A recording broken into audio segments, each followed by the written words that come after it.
দেশের ২৭ জেলায় ছড়িয়েছে বিষধর সাপ রাসেলস ভাইপার। বেশি ছড়াচ্ছে পদ্মা নদীর তীরবর্তী জেলাগুলোতে। এই তথ্য সরকারের ভেনম রিসার্চ সেন্টারের। গবেষকরা বলছেন, অনুকূল আবহাওয়ার কারণেই ছড়াচ্ছে রাসেলস ভাইপার। এই সাপের কামড়ে ১.৫ বছরে শুধু রাজশাহী মেডিকেলে মারা গেছে অন্তত ১৮ জন।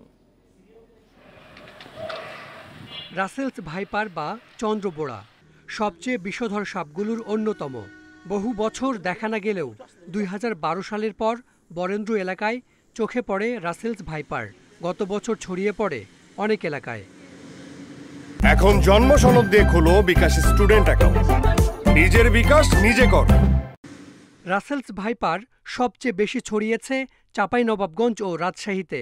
মূলত পদ্মা অববাহিকায় চাঁদপুর, মাদারীপুর, মানিকগঞ্জ, এমনকি ঢাকাতেও দেখা মিলেছে রাসেলস ভাইপারের। এটি একমাত্র বিষধর সাপ যে বাচ্চা দেয়। প্রতিবারে জন্ম নেয় ৪০ থেকে ৫০টি বাচ্চা।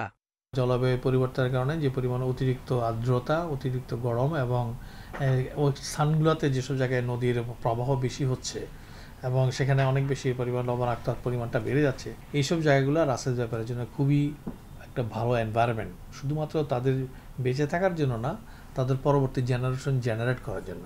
ভারতবর্ষের যে অংশটা আমাদের সাথে রাজশাহী অঞ্চলের সাথে লাগানো, ওই অঞ্চল থেকে বন্যার পানিতে বা নদীর স্রোতের সাথে গঙ্গা পদ্মা হয়ে এটা নেমে এসছে এবং দেখা গেছে যে এটা ধীরে ধীরে এই নদী দিয়েই, এই অববাহিকা দিয়েই নেমে এসছে এবং উপরে নিচে দুই দিকেই গেছে, অর্থাৎ পদ্মার উপরে এবং নিচে দুই দিকে গেছে।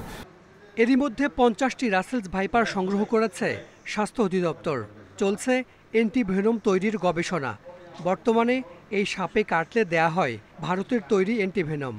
নিজস্ব অ্যান্টিভেনম নিজস্ব সাপের বিরুদ্ধে যখন তৈরি হবে, তখনই আমরা আসলে বলতে পারবো যে আমরা সঠিক চিকিৎসাটা আমাদের রোগীগুলোর জন্য দিতে পারছি। ততদিন পর্যন্ত আমাদের এই ইন্ডিয়ান অ্যান্টিভেনমের উপর ভরসা করে থাকতে হবে। কিছুটা অলস প্রকৃতির রাসেলস ভাইপারের প্রধান খাবার ইঁদুর, ব্যাঙ, পোকামাকড়। তাই ফসলি জমিতে দেখা যায় বেশি।